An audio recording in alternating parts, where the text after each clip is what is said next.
주여.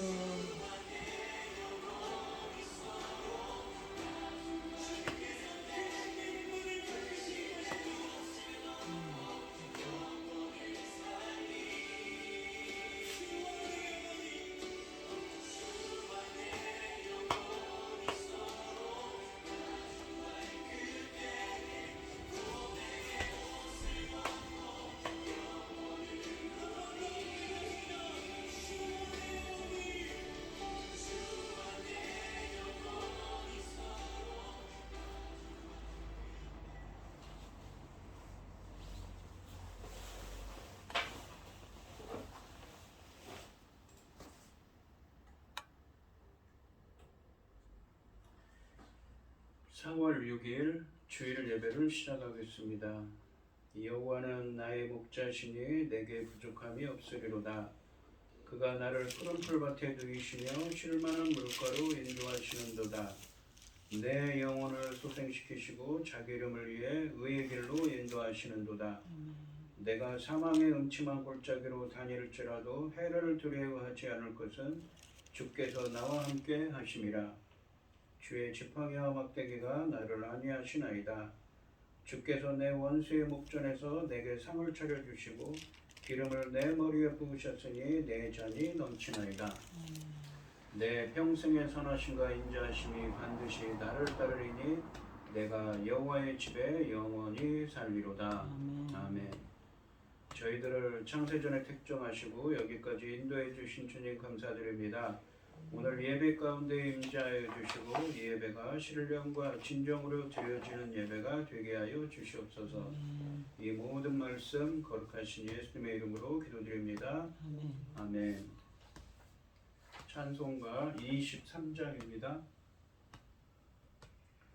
만일이 내게 있으면 그 입 닫아지고 내 구주 주신 은총을 늘 찬송하겠네. 내 은혜 오신 하나님 날 도와주시고 그 크신 영광 넓히며 다 알게 하소서. 내 주의 귀한 이름이 날 위로하시고 이 귀의 음악 같으니 참 희락되도다.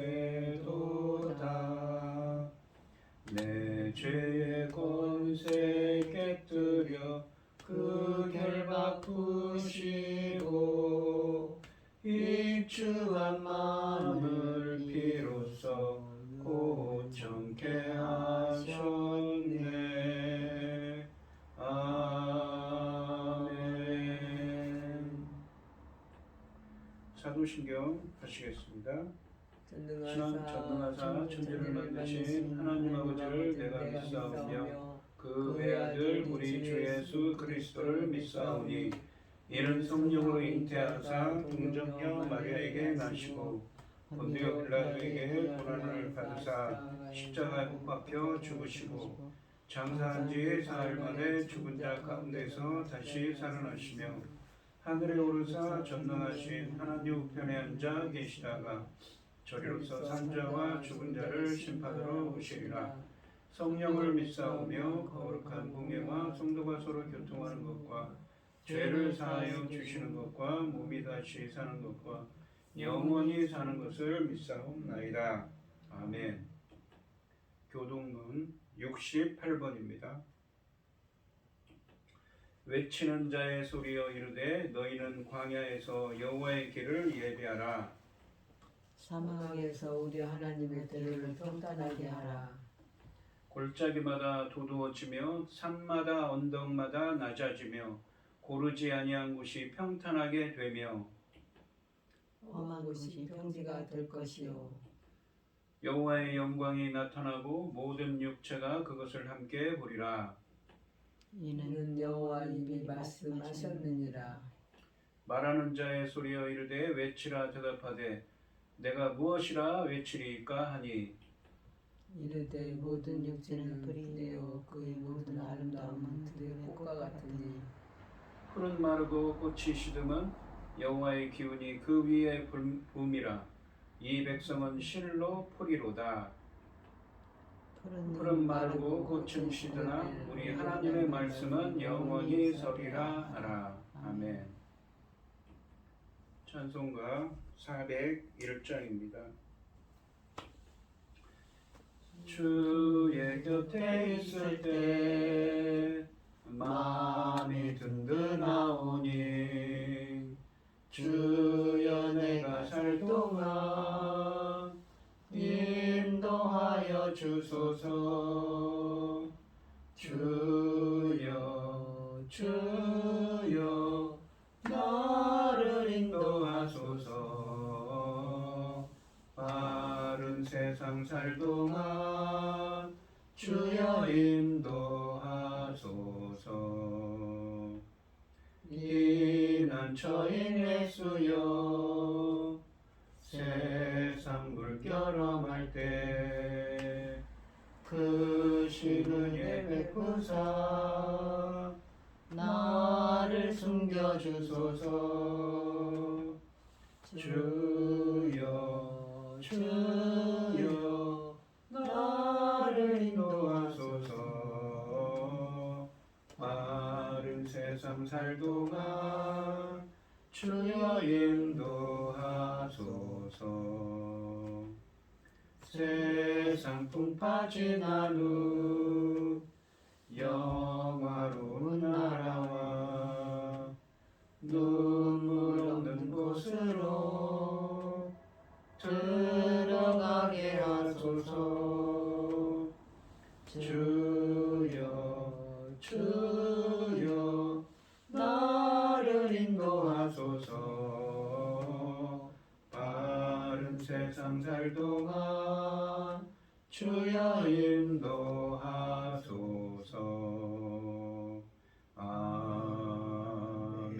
아멘. 기도하시겠습니다. 온 땅이여 여호와께 즐거운 찬송을 부를지어다. 아멘. 기쁨으로 여호와를 섬기며 노래하면서 그 앞에 나갈지어다. 여호와가 우리 하나님이신 줄 너희는 알지어다. 그는 우리를 지으시니요 우리는 그의 것이니 그의 백성이요 그의 기르는 양이로다. 감사함으로 그 문에 들어가며 찬송함으로 그 궁정에 들어가서 그에게 감사하며 그의 이름을 송축할지어다. 여호와는 선하시니 그의 인자하심이 영원하고 그 성실하심이 대대에 이르리로다. 아멘. 전능하신 천지를 지으신 하나님 아버지, 어리석고 보잘것없는 저희를 자녀 삼으시고 아버지 그 크신 사랑 가운데 살아가게 하시는 참으로 감사드립니다. 세상은 어지럽고 온갖 일로 분주할지라도 이 시간 저희들 모여서 예배드릴 수 있도록 인도하시니 참으로 감사드립니다. 전능하신 하나님 아버지, 저희 나라 대한민국을 기억하여 주시옵소서. 어려운 가운데에도 아버지 하나님 바로 설 수 있도록 인도하여 주시니 참으로 감사드립니다. 전능하신 하나님 아버지, 이 어려움을 잘 이긴 백성들을 불쌍히 여기시고 긍휼을 베풀어 주셔서 편안한 마음과 온전한 이 나라 될 수 있도록 하나님이 특히 하나님이 기뻐하신 이 나라 될 수 있도록 도와주시옵소서. 천지를 지으신 하나님 아버지, 어리석습니다. 보잘것없습니다. 아버지 그러하오나 아버지 하나님께서 저희 나라 대한민국을 기억하여 주시옵소서. 불쌍히 여겨주시고 아버지 하나님 나라가 하나님 기뻐하신 나라가 될 수 있도록 도와주시옵소서. 천지를 지으신 하나님이신데 아버지 하나님 우리가 누구를 따르고 누구를 바라겠습니까?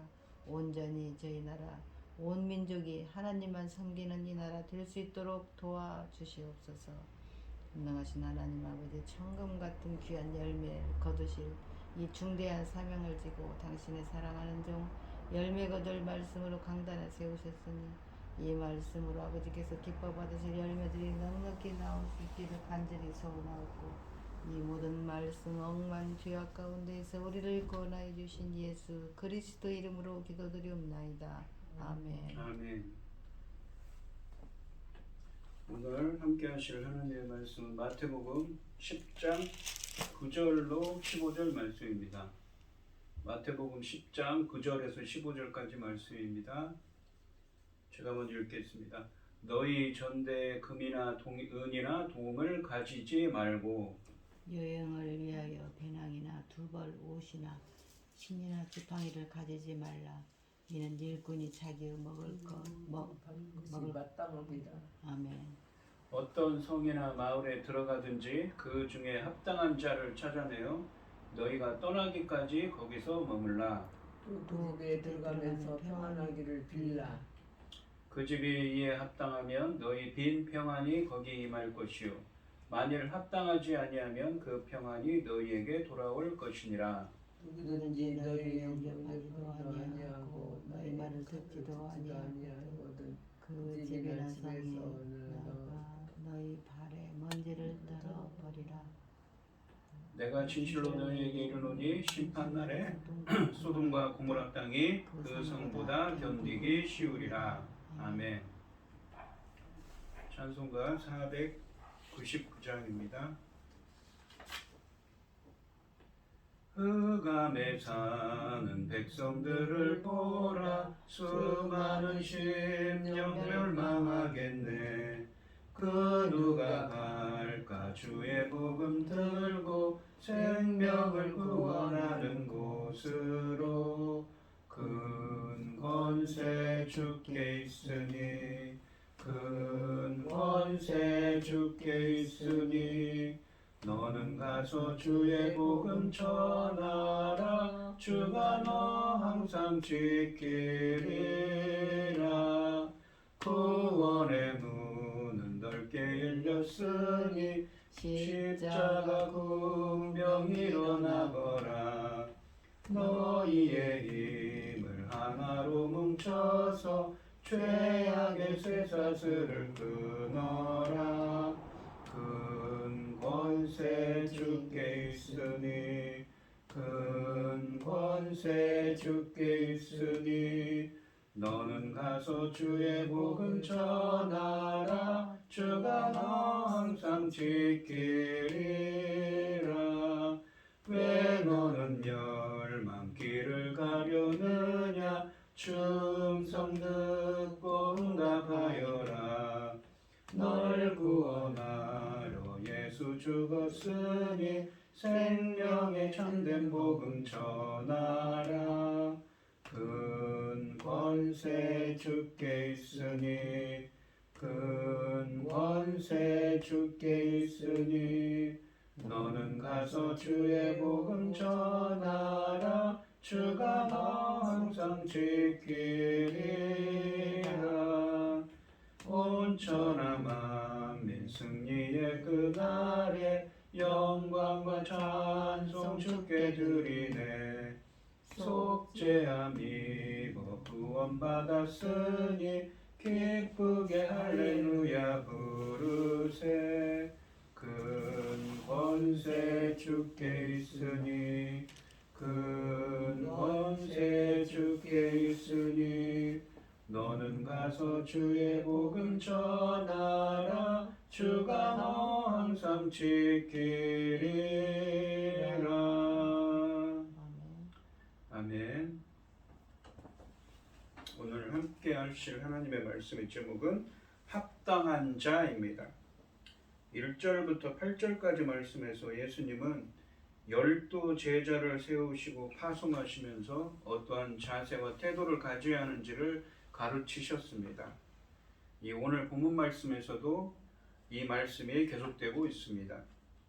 이 9절과 10절 말씀을 보시면 너희 전대에 금이나 은이나 동을 가지지 말고, 전대라는 것은 지갑 같은 것을 의미하는 거죠. 허리띠지, 허리에 차는 지갑입니다. 여행을 위하여 배낭이나 두벌 옷이나 신이나 지팡이를 가지지 말라. 이는 일꾼이 자기의 먹을 것 받는 것이 마땅함이라 라고 하십니다. 이 9절과 10절 말씀은 제자들이 선교를 위해 여행할 때 최대한 간소하게 하고 갈 것을 명령하고 계십니다. 9절과 10절 상반절 말씀해 보시면 제자들은 선교 여행을 위해 전대에 금이나 은이나 동을 휴대하지 말아야 할 뿐 아니라 심지어 여행 필수품이라고 할 수 있는 배낭이나 두벌 옷이나 신이나 지팡이도 지니지 말아야 한다고 하십니다. 전대라는 것은 남자의 허리띠로 주머니 역할을 했으며 이곳에 돈을 넣을 수 있었습니다. 예수님은 허리띠에 금이나 은이나 동을 넣지 말라고 하십니다. 제자들은 8절 말씀에 있는 것처럼 자신들의 복음 선포와 치유 사역의 대가로 돈을 받아서도 안 되지만 자신들의 일상적인 필요를 위한 돈까지도 지녀서는 안 된다고 하십니다. 사실 8장 20절 말씀에 보시면 예수님께서도 갈릴리에서 사역하실 때 머리 둘 곳도 없이 여행하셨다고 하셨습니다. 그렇다면 제자들도 예수님처럼 아무것도 소지하지 않고 선교, 전도를 하는 것이 마땅한 것입니다. 더욱이 마태복음 6장 24절로 31절 말씀에서는 예수님은 제자들이 일상적인 필요에 대해 하나님을 전적으로 신뢰하라고 교훈하셨는데 이제 제자들이 선교 여행 중에 그 원리를 실제로 적용하라고 말씀하고 계십니다. 예수님은 이러한 금지 명령에 이어서 그러한 명령의 근간이 되는 원리를 선언하고 계십니다. 10절 하반절 말씀해 보시면 이는 일꾼이 자기의 먹을 것 받는 것이 마땅함이라 라고 말씀하십니다. 이 헬라 원문으로는 이유와 원인을 나타내는 접속사 가르로 시작합니다. 왜냐하면 일꾼이 자기의 떡을 먹을 것 받는 것이 마땅하기 때문이다의 의미입니다. 그들의 선교 사역에 필요한 생필품은 선교 대상자들이 제공할 것이기 때문이라는 의미입니다. 그러니까 그러한 먹을 것을 제공해 줄 것이기 때문에 신이나 지팡이도 돈도 가지고 가면 옷도 가지고 가면 안 된다고 하십니다. 이 선언은 이 언뜻 8절 하반절 말씀에 그 명령하십니다. 뭐라고 명령하시냐면 거저 주어라와 충돌하는 것처럼 보입니다. 거저 받았으니 거저 주어라 라고 하시죠. 그러나 예수님은 선교 사역의 대가로 돈을 받지 말라고 하신 것이지 선교 사역에 필요한 생필품을 받지 말라고 하신 것은 아닙니다. 오히려 제자들은 선교 여행 기간 중에 필요한 생필품들은 선교 대상들에게 공급받는 것이 당연하기에 그러한 원칙하에 아무것도 지니고 다니지 말라는 명령을 받은 것입니다. 여기서 음식으로 번역된 헬라어 트로페는 문맥상 좀 더 폭넓은 의미, 곧 생활에 필요한 기본적인 물품들 전반과 숙소까지 포괄하는 것입니다. 이와 관련된 교훈이 뒤이어서 11절부터 15절 말씀까지 에서 다루어지고 있습니다. 이 9절과 10절 말씀은 선교 사명을 수행하는 제자들에게 보이지 않는 하나님을 신뢰할 것을 가르치고 계십니다. 이것은 제자들이 얼마만큼 하나님만 의지해서 선교 사명을 수행해야 하는지 보여주고 있습니다. 9절과 10절 말씀에 나타난 제자들의 삶은 6장 25절로 33절 말씀을 실천하는 것이고 8장과 9장 말씀에 나타난 제자도와 관련되어 있습니다. 예를 들면 머리 둘 곳 없이 행하신 예수님, 그리고 폭풍 속에서 예수님을 신뢰하게 한 사건 말입니다. 제자들은 먼저 하늘 아버지와 그의 나라를 위해 일할 때 필요한 것을 채워주실 것을 믿어야 합니다. 또한 폭풍 속에서 예수님께서 임마누엘로 부어주신 사건을 기억해야 합니다. 사람의 보상이 아니라 하나님의 도움에 기대어 살아갈 때 제자들이 전하는 메시지의 신뢰성도 생깁니다. 제자들은 하나님을 믿도록 가르치는 사람일 뿐만 아니라 자신들이 하나님의 섭리적인 돌보심을 믿고 살아가는 모본이 되어야 합니다. 예수님은 제자들에게 하나님은 부와 권력이 아니라 가난과 약함을 통해서 일하시는 분이심을 깨닫도록 하고 계십니다. 11절 말씀을 보시면 어떤 성이나 마을에 들어가든지 그 중에 합당한 자를 찾아내어 너희가 떠나기까지 거기서 머물라 라고 하십니다. 11절 말씀에 보시면 예수님은 제자들이 어느 도시나 마을에 가든지 합당한 사람을 찾아서 다른 곳으로 이동하기까지 그곳에 머물라고 명령하십니다. 13절 말씀을 바탕으로 해석하면 합당한 사람은 제자들이 선포하는 복음에 긍정적으로 반응해서 하늘나라 백성이 되는 사람입니다. 9절과 10절 말씀에서 제자들은 여분의 돈이나 옷을 가져서도 안 된다고 말씀하셨는데 이것은 일꾼이 자기의 먹을 것 받는 것이 마땅하기 때문이라고 말씀하셨습니다. 그래서 이 11절 말씀은 제자들을 받아들이고 그들의 메시지, 복음을 받아들이는 자들이 제자들을 보살펴 줄 것이라는 의미를 담고 있습니다. 제자들은 어느 도시나 마을에 들어가든지 호의를 입을 대상을 찾을 때 그곳에서 누가 합당한지를 잘 판단해야 합니다. 그 판단의 기준은 제자들 자신과 그들의 복음의 메시지를 받아들이는지 여부일 것입니다. 12절 말씀해 보시면 또 그 집에 들어가면서 평안하기를 빌라라고 하십니다. 평안하기를 빌라라는 표현은 헬라어 원문으로 직역하면 인사하다라는 말입니다. 무난하라라는 의미입니다. 제자들은 자신들에게 호의를 베푸는 집에 들어갈 때 그 집 사람들에게 인사해야 한다는 말씀입니다. 13절, 이게 앞으로 이어질 13절 말씀을 참고한다면 제자는 이 합당한 자의 집에 들어가서 평화를 빌어야 합니다. 평화라는 것은 우리가 구약에 보시면 샬롬이라고 한 그 평화입니다. 예수님께서 요청하시는 것은 유대인들이 일상적으로 나눈 샬롬의 인사 이상의 의미를 지닙니다. 유대인들은 만나서 인사할 때 평강을 하십시오라는 의미로 샬롬이라고 인사한다고 하지요. 근데 그 샬롬의 그러한 단순한 인사 이상의 의미입니다. 고대 근동 지방에서 인사는 그 집안의 평화와 건강을 빌어주는 기도 역할을 했는데 예수님은 이 같은 정서를 한 차원 더 끌어올려 하나님 나라의 평안을 빌어주며 그 집안이 하나님 나라 복음을 접할 기회를 제공하라고 하십니다. 13절 말씀을 보시면 그 집이 이에 합당하다는 것은 복음을 잘 받아들이는 사람들의 집이지요. 너희 빈 평안이 너희들이 빌어준 평안. 그러니까 12절에서 평안할지어다. 평안이 인사 무난하라고 할 때 그 너희들이 무엇을 빌어줍니까? 평안을 빌어준다. 너희가 빌어준 평안이 거기 임할 것이요. 만일 합당하지 아니하면 그 평안이 너희에게 돌아올 것이니라 라고 하십니다. 제자들이 평안의 문안을 받는 집안 사람들이 그 문안을 받을 만하면 그 평화가 그들에게 임하지만 여기서 말하는 이 평안이 헬라어로 에이레네입니다. 우리가 구약 성경의 샬롬을 신약 성경에서는 이 에이레네라고 하는데 평강, 평안, 평화를 의미합니다. 화평을 의미하는 단어입니다. 그들이 받을 만하지 못하면 그 평안은 사라지는 것이 아니라 제자들에게 되돌아온다고 말씀하십니다. 이처럼 평안의 문안을 거절하면 그 문안을 한 자가 아니라 거절한 자가 손해를 받습니다. 제자들의 평안의 문안은 그 말 자체에 효력이 있는 것이 아닙니다. 하나님께서는 평안을 받는 자들의 반응에 따라 그 문안을 받는 자들에게는 평안을 제공하시지만 거절하는 자들에게는 아무런 유익을 베풀지 않으시며 오히려 그 평화가 제자들에게 되돌아가도록 하신다는 말씀입니다.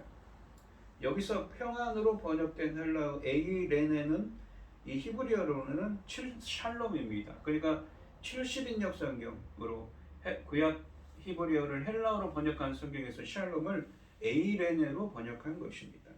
성경에서 평안, 평강, 화평, 평화로 번역되었는데 평안은 단순히 분쟁이 없는 상태를 의미하는 것이 아니라 서로 간의 모든 관계가 회복된 상태입니다. 죄로 인해 하나님과 원수되었던 상태가 청산되고 이제 완전히 새로운 교제를 나누는 하나님과의 관계가 회복된 영적 평화를 가리킵니다. 근데 이 평화를 누가 주시는 것입니까? 바로 평강의 왕이신 예수 그리스도께서 주시는 것이지요. 하나님 나라의 복음을 전하도록 파송받은 제자들이 비는 평화는 하늘나라의 복음, 곧 구약에서 기대한 종말론적인 선물입니다. 구약 성경에 보시면 메시아의 시대에는 샬롬, 곧 평화가 올 것이라고 종말론적인 기대가 있었습니다. 그렇기에 하나님이 왕으로 통치하신다는 복음의 증거는 믿는 자들에게 주어지는 평강입니다. 그러므로 사도들이 평화를 전하는 것은 이 샬롬을 가져다주는 하나님 나라가 도래했다는 표시라고 할 수 있습니다. 말하자면 제자들의 인사는 하나님 나라와 관련된 종말론적인 행위입니다. 이처럼 제자들이 전하는 메시지의 핵심은 예수 그리스도 안에서 시작된 하늘나라의 복음이므로 예수님의 메시지를 거부하는 가정은 그들의 메시지를 거부할 것입니다. 반면에 하늘나라의 복음을 전하는 제자들에 대한 적대적인 분위기 속에서도 환영하는 사람은 보상을 받게 됩니다. 11절 말씀에서 설명한 것처럼 제자들의 복음 전파를 믿는 자들에게, 그러니까 합당한 자들에게 약속된 복이 머뭅니다.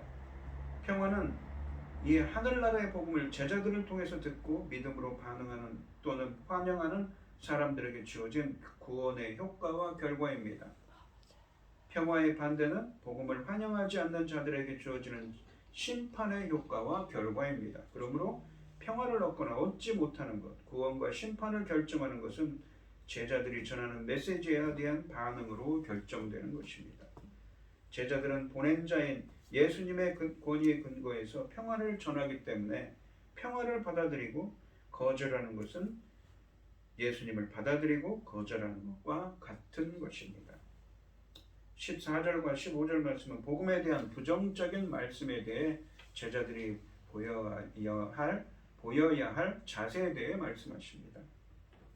14절 말씀을 보시면 누구든지 너희를 영접하지도 아니하고 너희 말을 듣지도 아니하거든 그 집이나 성에서 나가 너희 발에 먼지를 떨어버리라 라고 하십니다. 제자들이 복음을 전할 때 모든 이들의 제자들을 영접하고 그들의 메시지를 듣지는 않을 것입니다. 따라서 제자들은 거절을 당할 경우 어떻게 해야 할 것인지 미리 준비하고 있어야 합니다. 예수님은 그 집이나 성에서 나가 너희 발에 먼지를 떨어버리라고 말씀하십니다. 유대인들은 부정한 이방인 지역을 여행하고 돌아올 때 신발에 먼지를 떨었습니다. 복음에 적대적이거나 부정적으로 반응하는 집과 동네에 발을 떨라고 하시는 것은 비록 거부하는 자들이 유대인이라 해도 하나님이 그들을 부정한 이방인으로 취급해 하나님 나라의 복음에 어울리지 않는 자로 거부하신 것을 상징적인 행동으로 보여주라는 권면입니다. 따라서 본문에서 발에 먼지를 떨어버리라는 것은 서로의 관계가 끊어졌고 자신의 책임이 아니며 복음을 받아들이지 않는 자들에게 심판이 있을 것임을 알리는 상징적인 행위입니다. 이런 곳에서 계속 전도하는 것은 돼지에게 진주를 주는 격과 같습니다. 결국 이것은 복음의 가치를 보존하려는 의도를 가지는 것입니다. 복음은 거룩한 것이고 존귀한 것인데 이것을 거부하는 자들에게 구걸하면서까지 전할 필요는 없다는 것입니다. 이러한 명령은 그 유대인들이 하나님 나라의 메시지에 반응하지 않는 한 더는 하나님의 백성이 아니라는 사실을 시사해주고 있습니다. 아무튼 제자들은 그들 자신과 그들의 메시지를 거절하는 집이나 마을에 대해서는 아무런 책임도 없으며 따라서 그들의 파멸에 대해 죄책감을 느낄 필요가 없습니다.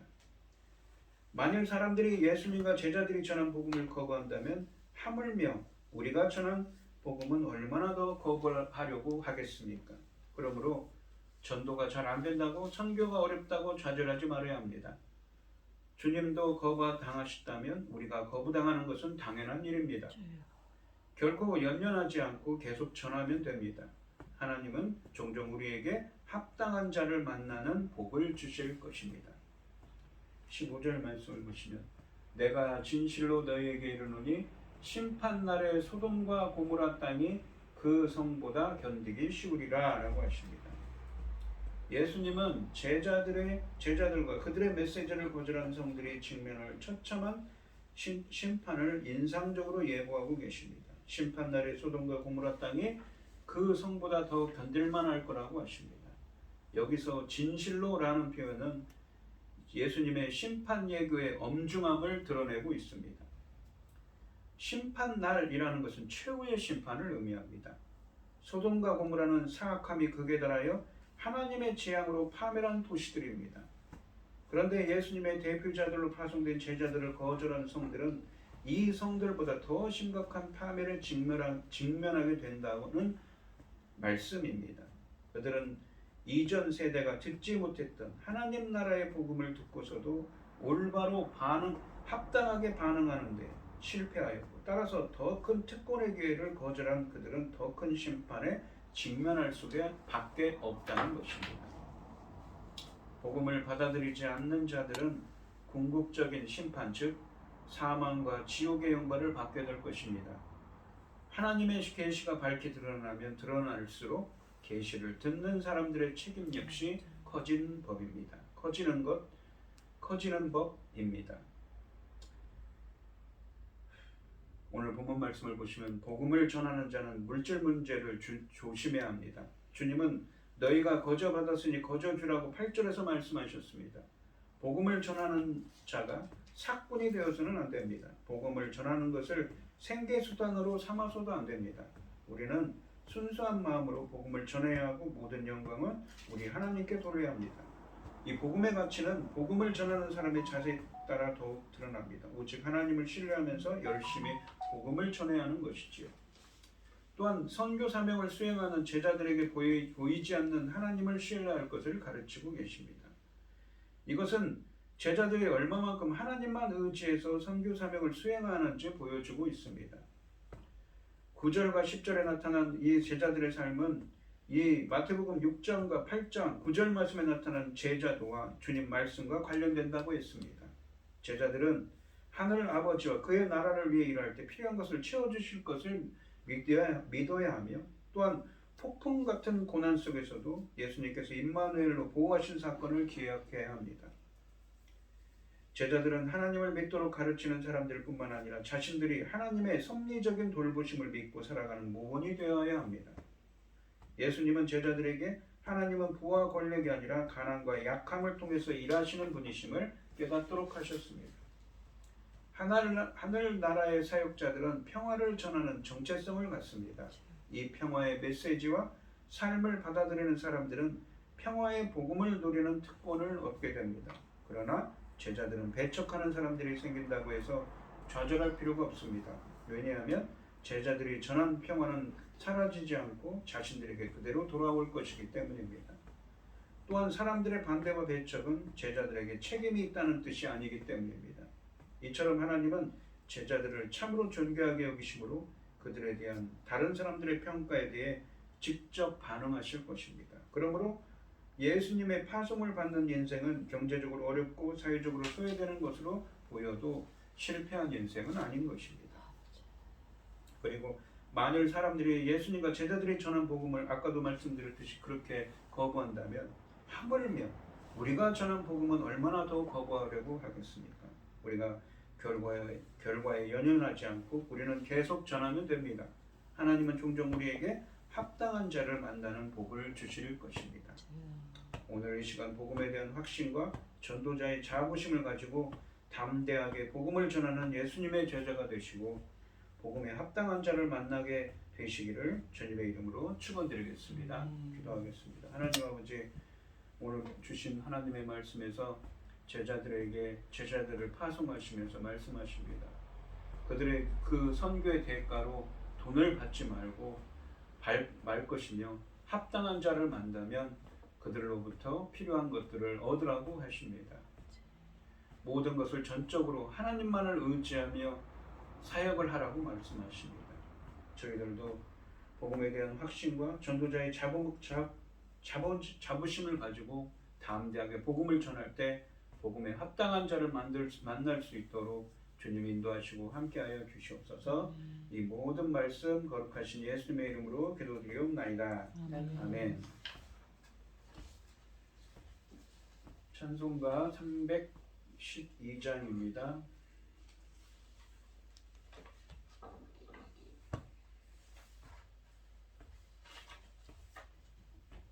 너 하나님께 이끌리어 줄 일평생 주만 바라면 너 어려울 때 힘주시고 언제나 지켜주시리. 주 크신 사랑 믿는 자 그 반석 위에 서리라.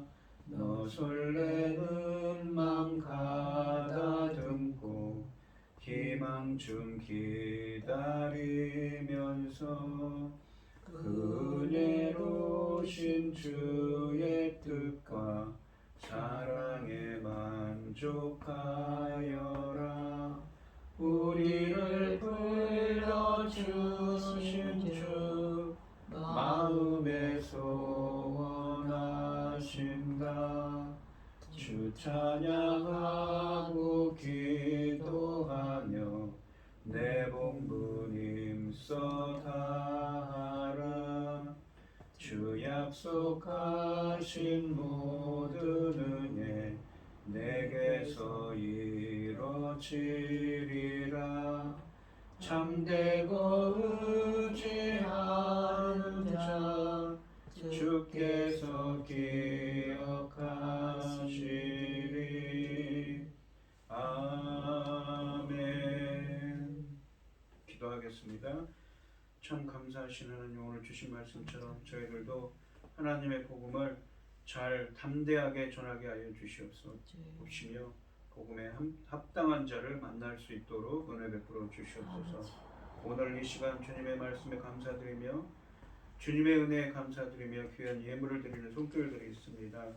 김혜순 권사님, 최병영 집사님, 주님께서 붙들어 주시고 함께하여 주시옵소서. 드려지는 손길마다 기억하여 주시옵시고 이 간과 기도에 귀 기울여 주시고 응답하여 주셔서 하나님의 기뻐하시는 뜻을 행할 수 있도록 인도하여 주시옵소서. 바라옵건대 주님께서 붙들어 주셔서 이 나라를 강건케 하여 주시오니 감사드립니다. 앞으로도 주님께서 붙들어 주셔서 이 나라가 바로 설 수 있도록 주님 붙들어 주시옵소서. 기뻐받아 흠양하여 주실 줄 믿사오며 이 모든 말씀 거룩하신 예수님의 이름으로 기도드리옵나이다. 아멘.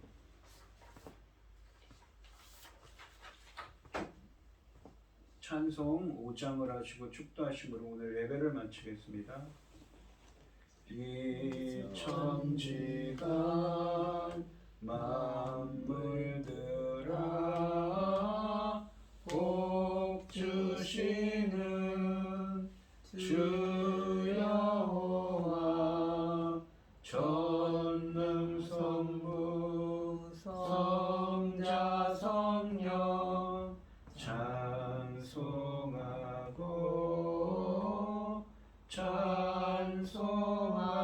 찬송하세. 아멘. 이제는 주 예수 그리스도의 은혜와 아버지 하나님의 극진하신 사랑과 성령의 교통하심이 성도들 머리 위에 이제로부터 영원히 함께 있을지어다. 아멘.